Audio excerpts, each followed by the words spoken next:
Shalom, selamat hari Minggu dan selamat berbakti untuk kita semua.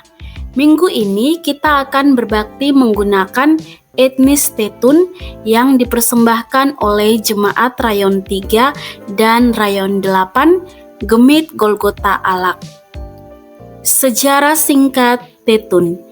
Suku Tetun merupakan salah satu suku tertua dan terbesar yang mendiami Pulau Timor, baik di bagian barat yaitu Kabupaten Belu dan Kabupaten Malaka, maupun bagian timur yaitu Timor Leste. Suku Tetun sendiri masuk dalam kelompok Austronesia dengan subetnis Melayu Polinesia. Suku Tetun mendiami Laut Utara hingga Laut Selatan. Persebaran penduduk yang tinggi sejak zaman kerajaan membuat wilayah kekuasaan suku Tetun sangat luas. Hal ini menyebabkan suku Tetun menjadi suku paling dominan di Kabupaten Belu, Kabupaten Malaka, hingga Timor Leste. Kisah leluhur orang Tetun dari Lakaan. Pada zaman dahulu, seluruh permukaan tanah di bumi tertutup air. Namun pada suatu ketika di timur muncullah sebuah titik, yang ternyata itu adalah puncak tertinggi dari keseluruhan Pulau Timor kelak. Titik kecil itu muncul dan bersinar sendiri. Orang di generasi sesudahnya menggambarkan kembali titik bumi yang muncul itu dengan sapaan adat, Fo'in nu'u manumatan, baru seperti biji mata ayam. Fo'in nu'u buak pelau, baru seperti potongan sebelah pinang. Fo'in nu'u etukumun, baru seperti gempalan nasi di tangan. Dan fo'in nu'u murak husar, baru sebesar pusar mata uang. Sapaan itu terus dilanjutkan dengan sapaan adat. Maknahu, makna mata, rai husar, rai binan. Dialah yang memulai, dialah yang awal, dialah tanah pusat, dialah tanah kaum kerabat, semua saudara-saudari. Konon gunung itu di puncak Gunung Lakaan diyakini oleh masyarakat Kabupaten Belu, lahirlah manusia pertama Belu atau orang Tetun. Sebenarnya ada nama yang dikenakan kepada leluhur pertama yang hidup di puncak Gunung Lakaan. Menurut cerita orang tua-tua di Belu, pada zaman dahulu kala, seluruh Pulau Timor masih digenangi air, kecuali puncak Gunung Lakaan.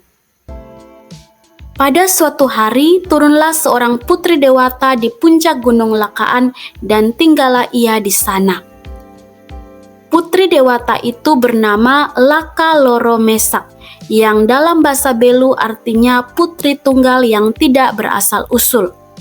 Laka Loro Mesak adalah seorang putri yang cantik jelita dan luar biasa kesaktiannya.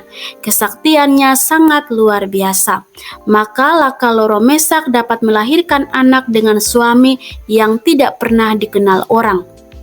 Para makoan Belu bercerita bahwa suami atau leluhur lelaki yang tidak dikenal itu yang menghampiri leluhur perempuan Laka Loro Mesak kelak lebih dijuluki dengan gelar Manu Aman Lakaan Nain, artinya tuan dari puncak Jago Lakaan.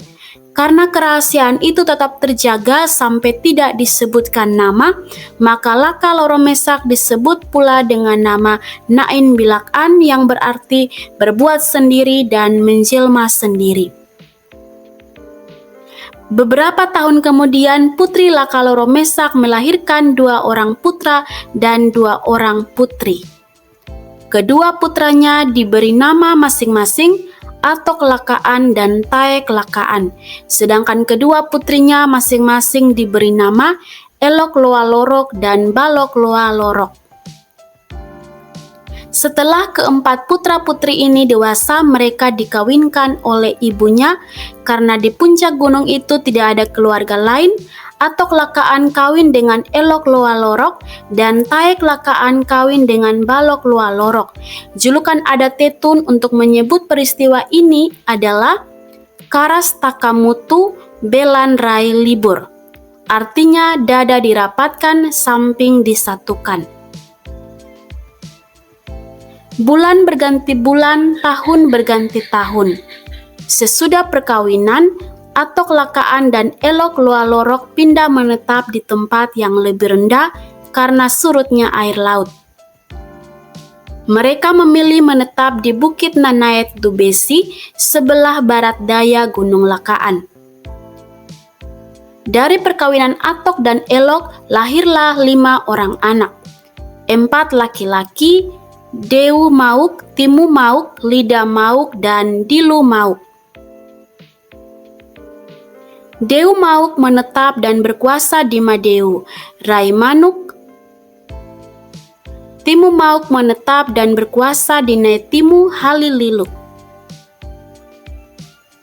Lida Mauk menetap dan berkuasa di Lidak, kota Atambua. Dan Dilu Mauk menetap dan berkuasa di Dua Lilu, Atapupu. Dan seorang anak perempuan Atok Lakaan dan Elok Loa Lorok pergi dan menetap di Selaoan, Silawan. Ada cerita lain yang mengatakan seorang putra dari Atok Lakaan yang pertama merantau ke timur-timur dan mendirikan sebuah kerajaan di sana yang diberi nama Mau Katar. Berbeda dari pasangan anak Laka Loromesak sebelumnya, Taek Lakaan dan istrinya Balok Lua kawin dan terus menetap di sekitar kawasan Pulau Gunung Lakaan. Dari mereka berdua lahirlah 4 orang anak. 2 laki-laki yaitu Dasi Bau, Mauk Lorok, dan Laka Lorok, serta 2 perempuan yaitu Daba Lorok dan Aluk Lorok. Sama seperti kedua orang tuanya dulu, keempat anak ini dipasang-pasangkan dan menambah keturunan di atas Gunung Lakaan. Dasi Bau Mauk Lorok mengawini saudarinya Daba Lorok, sedangkan Laka Lorok mengawini saudarinya Aluk Lorok.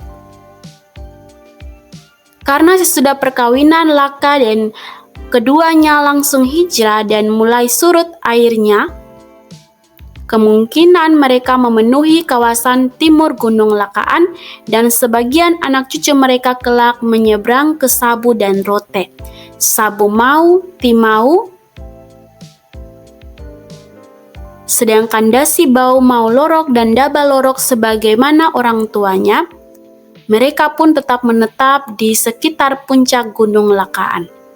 Dari serangkaian panjang kisah sejarah berawal dari leluhur tunggal Putri Lara Loromesak, kelak muncullah di Tanah Belu budaya matrilinear, di mana apabila sebuah perkawinan dilangsungkan, maka secara otomatis anak-anak akan masuk ke dalam rumah suku ibu, Uma Manaran. Karena peran kaum perempuan sangat dijunjung tinggi, digambarkan oleh sang putri Laka Loromesak. Selanjutnya, kepercayaan lokal suku Tetun. Umalulik merupakan sebuah kepercayaan akan benda, pusaka dan roh nenek moyang yang diyakini bersemayam di dalam Umalulik, dan mereka yakini keduanya memiliki kekuatan yang membantu mereka dalam setiap persoalan hidup mereka. Di dalam Umalulik ada sebuah tiang utama yang disebut Kakulok. Tiang utama ini merupakan penghubung antara yang transenden dan yang masih hidup.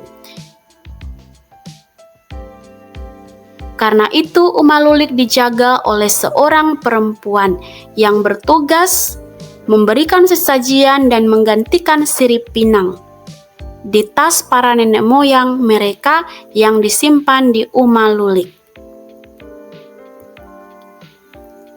Selanjutnya, kesenian suku Tetun. Pada budaya suku Tetun terdapat alat musik seperti gendang kecil yang digunakan pada tarian likurai sebagai simbol penyambutan dan penghormatan tamu. Terdapat pula suling bambu berukuran kecil hingga berukuran besar pada masyarakat Via Laran. Kain tenun menjadi salah satu kerajinan yang mahal pada masyarakat Tetun. Setiap acara keagamaan, adat, dan penyambutan tamu selalu identik dengan penggunaan tais atau kain tenun. Dalam acara adat, suku Tetun di berbagai tempat memiliki keunikan tersendiri, yaitu tarian likurai. Dengan tarian likurai, ini merupakan tarian kemenangan atau tarian kebahagiaan yang menggunakan alat musik gong, gendang kecil, atau tihar, serta gemerincingan. Sekian dan terima kasih. Shalom. Shalom.